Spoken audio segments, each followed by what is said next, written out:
तो अपने ये फोर्थ यूनिट स्टार्ट कर रहे हैं बिजनेस लॉ के अंदर, जो है सेल ऑफ गुड्स एक्ट 1930 का। इसमें पर्टिकुलरली अगर बात करूं तो पहले तो है ना, गुड्स किसको बोला जाता है, डेफिनेशन ऑफ गुड्स, वो 2.5 मार्क्स का क्वेश्चन आएगा। फिर उसके बाद में एक केविएट एम्प्टर आएगा, और ये जो क्वेश्चन नंबर 3 है तुम्हारा पेज नंबर 34 पे, explain the rights of an unpaid seller. तो ये जो राइट्स है ना, वो 15 मार्क के क्वेश्चन में आ सकता है। फिर उसके बाद एक और क्वेश्चन इसमें इंपॉर्टेंट है, और वो क्वेश्चन है,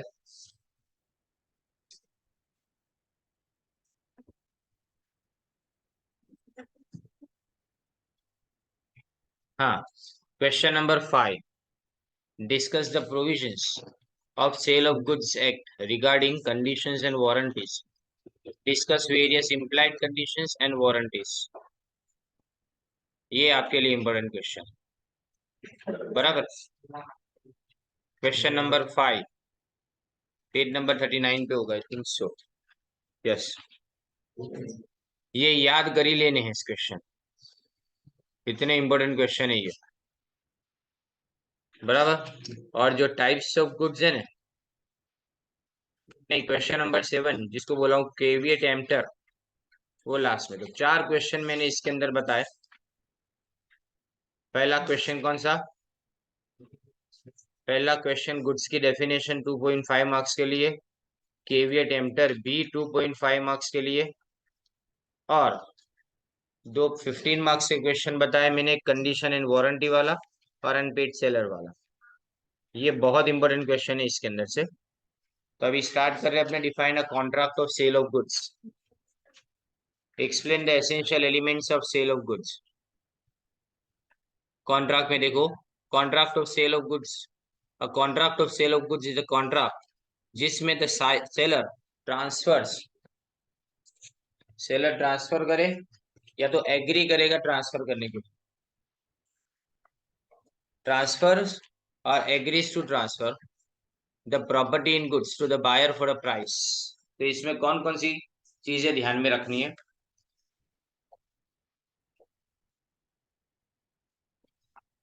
पहली बात तो, सेलर ट्रांसफर अभी के अभी कर सकता है या तो फ्यूचर में ट्रांसफर करेगा। पर क्या ट्रांसफर करेगा, तो प्रॉपर्टी। जब बोले ना प्रॉपर्टी, तो प्रॉपर्टी का मतलब मालिकी हक, और वो भी किसको, बायर को, और उसके सामने वो प्राइस चार्ज करेगा। The contract of sale is a generic term, generic term यानी कॉमन टर्म। तो कॉमन टर्म में जिसके अंदर बोथ सेल और एग्रीमेंट टू सेल दोनों को इंक्लूड किया जाता है।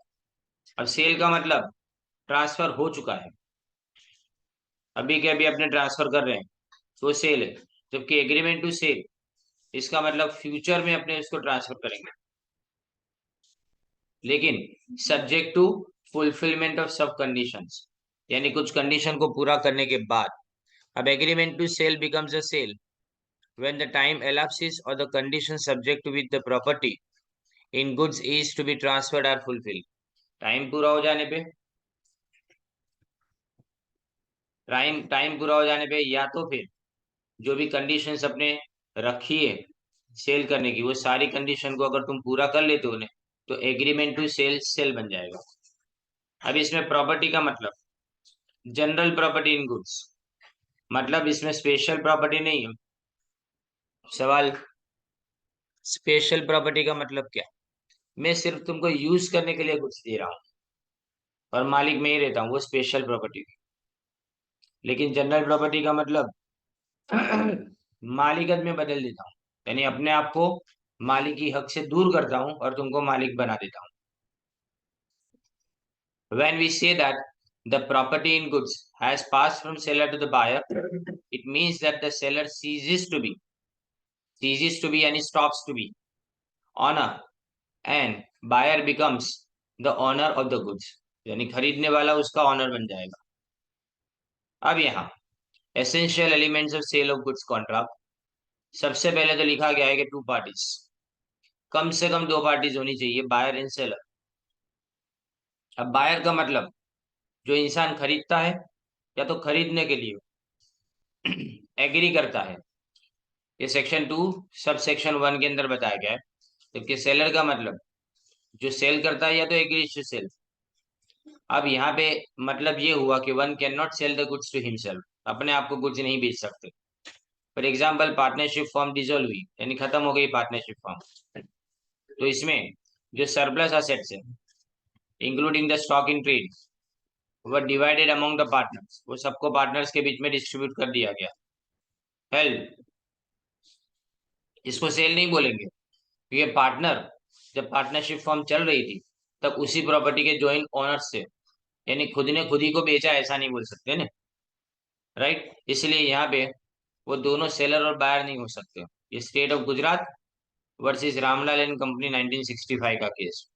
अब सबसे इंपॉर्टेंट पार्ट आता है गुड्स किसको बोला जाता है। Here it is necessary that goods must be involve. Goods are the subject matter, subject matter मतलब वस्तु of the contract of sale according to section 2 subsection 7। Goods means every kind of movable property, line करो कौन सी property बोली है, movable property, other than actionable claims.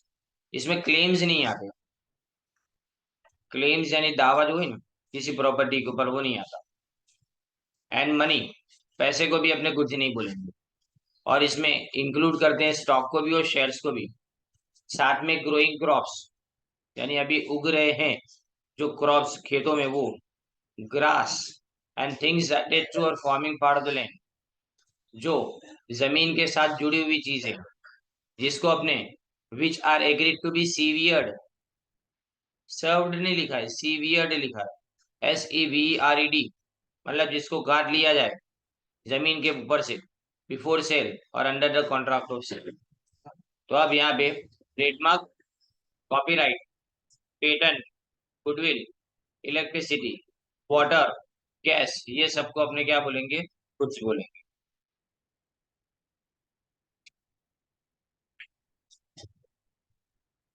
तो याद रखो इनटेंजिबल है ना वो भी गुड्स है, सर्विस है वो भी गुड्स है, यानी गुड्स यानी जो भी बेचा जा सके वो गुड्स है।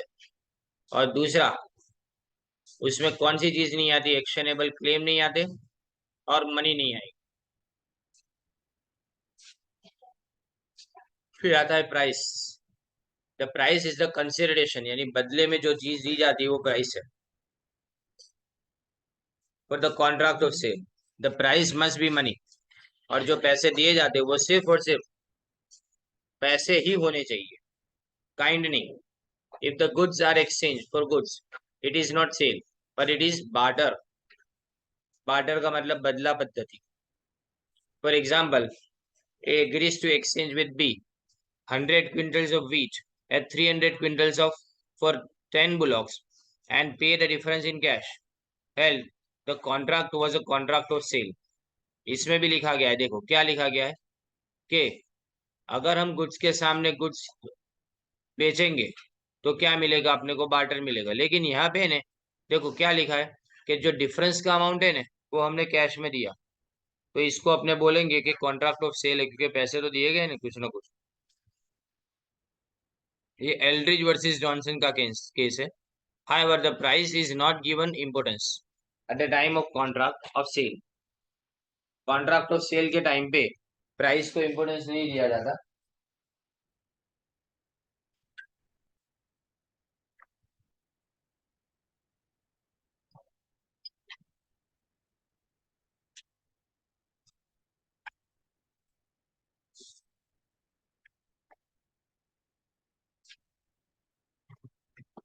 यानी price may be paid at the time of purchase और it may be agreed to be paid at some future date.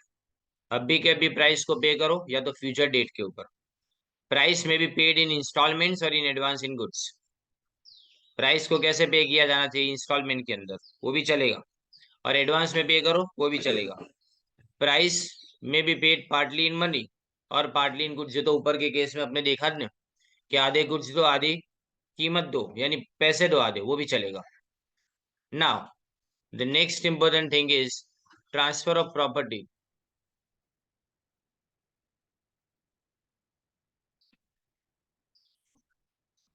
Transfer of property यानी प्रॉपर्टी का मतलब ओनरशिप ऑफ गुड्स। अंडरलाइन करो इसको। When the ownership is transferred immediately तो उसको absolute cell बोला जाता है। अभी के अभी जब ट्रांसफर करे उसको एब्सोल्यूट सेल बोलेंगे। When seller only agrees to transfer the ownership of goods it becomes an agreement to sell. To establish a contract of sale the ownership of goods must be transfer from seller to buyer. यानी ownership का transfer होना बहुत जरूरी है। So the seller ceases to be the owner. तो यहाँ पे seller क्या, मालिक नहीं रहता। एंड बायर इमीडिएटली उसके बाद में बायर मालिक बन जाता है, ओनर बन जाता है प्रॉपर्टी को। उसके पास प्रोप्राइटरी राइट्स मिल जाएंगे। प्रोप्राइटरी राइट्स यानी मालिकी, व्यक्तिगत मालिकी हक। It means that there must be transfer of general property in goods. मैं बार बार आगे भी बोल चुका, जनरल प्रॉपर्टी, स्पेशल प्रॉपर्टी नहीं, खाली यूज करने के लिए नहीं दिया जाता, बट उस प्रॉपर्टी को हमेशा के लिए उसके नाम से ट्रांसफर करना जरूरी है। For example if he owns certain goods he has general property in goods। लेकिन अगर वो गिरवी रखता है जैसे मैंने बोला, तो यहाँ पे उसको स्पेशल प्रॉपर्टी बोला जाता है। कारण कि उसकी मालिकी तब बनेगी ना जब सामने वाला प्लेज के बाद जो पैसे उसको मिले थे उसको टाइम पे नहीं करता। तो जैसे गहने तुमने बैंक में रखे, सामने से लोन ली, तो बैंक के पास जनरल प्रॉपर्टी नहीं है, जनरल राइट नहीं है। कौन सा राइट है, स्पेशल राइट है। वो कब, जब तुम पैसे पे ना करो ना, तो बैंक तुमसे वो जो गहने हैं ना वो जब्त कर लेगी तुम्हारे, ऐसा। बाद में उसके बाद जनरल प्रॉपर्टी आ जाएगी। Now essential elements of valid contract. सारी जितनी भी कंडीशंस है ना वैलिड कॉन्ट्रैक्ट की, वो सब कॉन्ट्रैक्ट ऑफ सेल के अंदर भी चाहिए, क्योंकि कॉन्ट्रैक्ट ऑफ सेल एक तरह का कॉन्ट्रैक्ट है। अब explain the difference between sale and agreement to sell. ये भी है ना ऑप्शनल क्वेश्चन के हिसाब से इंपॉर्टेंट है, पर अपने दो बड़े क्वेश्चन जो मैंने बताया वो कर लेते हैं। उसके बाद में आपको ये क्वेश्चन के ऊपर अभी ध्यान देने की जरूरत नहीं है। देखो डिफरेंस में पहले ट्रांसफर ऑफ प्रॉपर्टी राइट्स, बहुत सिंपल क्वेश्चन है। सेल के अंदर इमीडिएटली ट्रांसफर होता है, खाली सेल और इमीडिएटली इतना याद रखो। अब बायर है ना, वो ऑनर बन जाता है और सेलर ऑनर बनना यानी वो बंद कर देता है, ऐसा। तो सेल इज, अंडरलाइन करो, एग्जीक्यूटेड कॉन्ट्रैक्ट। एक इमीडिएटली और एग्जीक्यूटेड कॉन्ट्रैक्ट, ये दो वर्ड को अंडरलाइन करना है। पर टाइप्स, उसके बाद में हम बात करें किसकी, एग्रीमेंट टू सेल। तो एग्रीमेंट टू सेल में the transfer of property in good is taken place at a future time or subject to certain conditions to be fulfilled. So, seller remains the owner and buyer does not become the owner of the goods. An agreement to sell is executory contract. तो agreement to cell क्या बोला जाता है, future का contract. अगर ये future का contract है तो इसको क्या बोला जाएगा, एग्जीक्यूटरी कॉन्ट्रैक्ट, बराबर ना। Now the next one is the types of goods.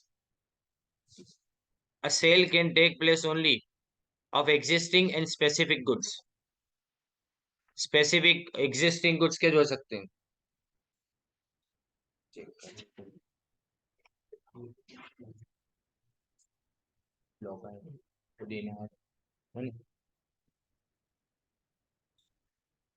यानी एग्जिस्टिंग गुड्स के सेल हो सकता है, यानी गुड्स होने चाहिए उस वक्त हाजिर, तब जाके सेल हो सकता है। But an agreement to sell is mostly of future goods. अभी हाथ में नहीं है गुड्स, उसके बारे में ये होता है।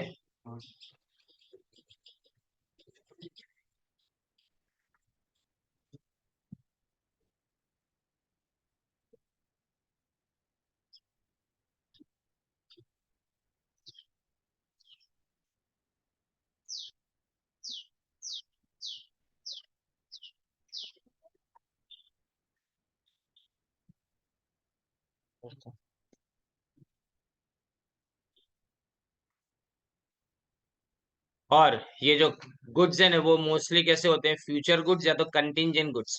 इन some cases it may be of unascertained existing goods. Unascertained का मतलब जो नक्की नहीं किए गए ना, वो एग्जिस्टिंग गुड्स है। लेकिन उसको अभी है ना कोई गोडाउन के अंदर उसको लाना बाकी है, जैसे कि ऑनलाइन कोई चीज परचेस की, तो ये फ्यूचर में सेल्स यानी 2-3 दिन बाद जब डिलीवरी मिलेगी तो पता चलता है ना। Now risk of loss, transfer of risk, the risk follows the ownership, that is whoever is the owner, यानी जो भी ओनर है वो, अब याद रखो जो मालिक है ने वही रिस्क बेयर करेगा ना। तो जब बायर ने गुड्स को बेच दिए तो बायर का रिस्क ट्रांसफर हो गया, और यहाँ पे ट्रांसफर किसके ऊपर हो जाता है, सॉरी, सेलर ने गुड्स बेच दिए, उल्टा बोला मैं। सेलर ने अगर गुड्स बेच दिए तो सेलर के पास से वो जो रिस्क है ना वो ट्रांसफर हो गया और वो बायर के पास चला जाता है। तो अब जो भी लॉस का रिस्क है वो किसको बेयर करना है, सिर्फ और सिर्फ बायर को बेयर करना है। In sale if the goods are damage, ये बहुत इंपॉर्टेंट पार्ट है, यानी अगर गुड्स डैमेज या तो डिस्ट्रॉय हो जाते हैं आफ्टर सेल्स तो बायर को लॉस सफर करना पड़ता है। लेकिन जब एग्रीमेंट टू सेल है ना उसके अंदर अगर गुड्स आर डैमेज और डिस्ट्रॉइड तो सेलर को ही, क्योंकि सेलर के पास पोजीशन है अभी, मालिक अभी भी कौन है, सेलर है। प्रॉपर्टी किसके नाम से, सेलर के नाम से, क्योंकि उसने बेचा जरूर है लेकिन एग्रीमेंट किया है सिर्फ बेचने का।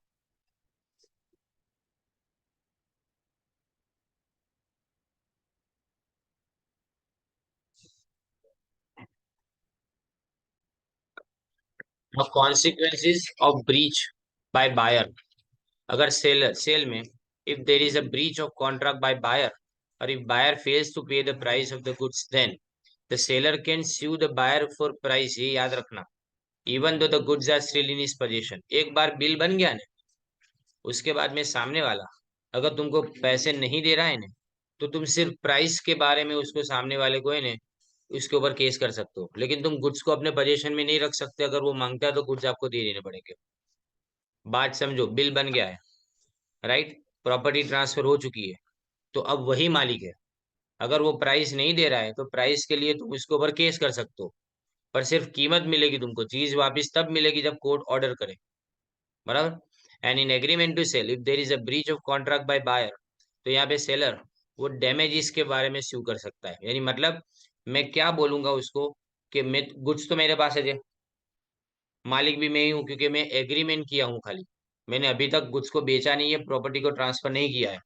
तो इसका मतलब अगर मैंने तुमको प्रॉपर्टी दी ही नहीं है, तुमको मालिक बनाया ही नहीं है, तो इसका मतलब प्रॉपर्टी तो अब मेरे पास ही रहेगी, लेकिन मेरा नुकसान हुआ किस बात का, तुमसे एग्रीमेंट करने के कारण मैंने कोई दूसरी जगह पे अगर मैं बेच सकता था उससे होने वाला फायदा गवाया हो तो मैं उस फायदे को तुमसे मांगूंगा, मतलब उसको डैमेजेस यानी नुकसान भरपाई बोलते हैं।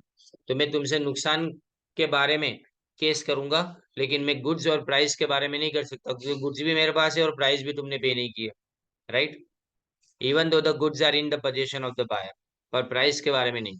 Now see, right of resale, in sale the seller can not resell the goods, if the seller sells then the subsequent buyer does not get title to the goods. एक बार मैंने तुमको बेच दिया, बिल तुम्हारे नाम से बन गया है, राइट, अब तुम समझो कि प्राइस पे नहीं करते तो मैं गुड्स को रीसेल नहीं कर सकता क्योंकि मालिक तुम बन चुके हो। तो अब तुम रीसेल कर सकते हो, मैं तो नहीं कर सकता, मेरे पास से हक चला गया। Under the exceptional cases seller can make valid resale and subsequent buyer gets valid title. Exceptional cases आगे देखेंगे। For example, a sale by a seller in possession of goods after sale under section 30 or sale by abaya an unpaid seller under section 54, ये अगर हो ने तो अपने cell resale कर सकते हैं, ये दो चीजें हो तो। In agreement to sell if resale occurs then the buyer who takes the goods in for consideration and without any notice of prior earlier agreement gets a good title, यानी buyer को गुड टाइटल यानी मतलब कि उसको हक मिल जाएगा और पूरा पूरा हक मिल जाएगा क्योंकि यहाँ पे सिर्फ एग्रीमेंट हुआ है, बिल बना नहीं है पूरा। General in particular property, a sale is a contract plus conveyance and creates jus in rem, jus in rem, टी नहीं है इसमें और लिखना भी नहीं है, जस्ट इन रेम बराबर है, gives the right to the buyer to enjoy the goods as against the world at large. In rem ने तो दुनिया भर के सामने मेरे पास हक मिलता है कि वो गुड्स सिर्फ मैं और मैं यूज करूँ, दूसरे किसी को यूज करने ना दूं, राइट, इंक्लूडिंग द सेलर। लेकिन एग्रीमेंट टू सेल जो है ना उसमें क्या आता है, it creates jus in personam, इसका मतलब rights right to the buyer against the seller, खाली सेलर, पर्सन हो तो है एक इंसान, और रेम हो तो पूरी दुनिया। तो यहाँ पे राइट किसका है, बायर का against the seller to sue for the damages, और वो किस लिए स्यू कर सकता है, सिर्फ और सिर्फ डैमेजेस के लिए, दूसरा कुछ नहीं। अब insolvency of buyer in a sale, जब बायर इंसॉल्वेंट हो जाता है ना, तो बिफोर ही pays for the goods, seller in absence of right of lien must deliver goods to official receiver or assignee, and then seller can only claim the rateable dividend for the price of the goods।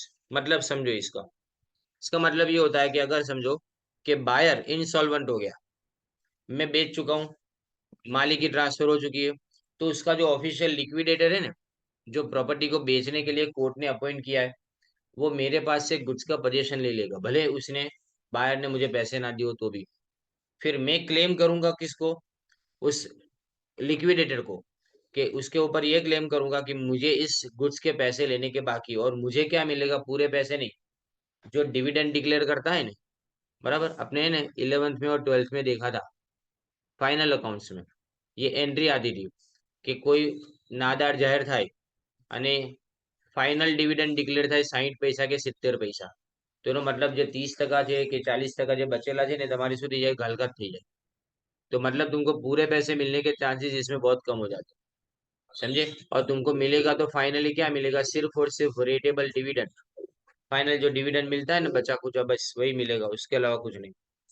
यहाँ पे agreement to cell के अंदर, if the buyer becomes insolvent and has not yet paid the price, the seller will not deliver the goods, is not to deliver, बराबर है, the seller is not to deliver the goods until payment is made by the buyer।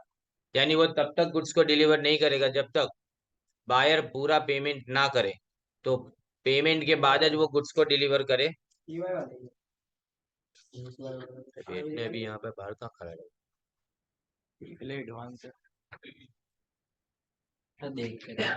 फिर insolvency of seller in a sale, if seller becomes insolvent, the buyer as an owner can recover the goods from the official receiver or assignee, because ownership has been transferred from seller to buyer, sorry has been transferred, not नहीं है इसमें। तो यानी बताया ये गया है कि सेल के अंदर अगर सेलर इंसॉल्वेंट डिक्लेयर हो जाता है, तो बायर एक ऑनर की तरह से गुड्स को रिकवर कर सकता है ऑफिशियल रिसीवर के पास से। यानी मैंने खरीद लिया, बाद में सामने वाला इंसॉल्वेंट डिक्लेयर हो गया, तो ऐसा नहीं कि उसकी सारी प्रॉपर्टी के अंदर हम सब भी है ने उसके हिस्सेदार बनते हैं, ये नहीं। कब, अगर हमने खरीद लिया हो तो जो भी चीज हमने खरीदी उसको क्लेम कर सकते हैं हम, किसके पास से, उसके ऑफिशियल रिसीवर के पास से। लेकिन हम बात करें in an agreement to sell, if seller becomes insolvent, the buyer who paid the price can claim only rateable dividend। देखो अभी खाली यहाँ क्या है, एग्रीमेंट टू सेल है, तो बायर क्या करेगा, जो प्राइस उसने अभी पे किए ना पहले से एडवांस में, उसके ऊपर से उसको खाली डिविडेंड मिलेगा, जो बचा कुछ मिलना है वही मिलेगा, बाकी कुछ ना मिले उसको, गुड्स नहीं मिलेंगे यानी उसको।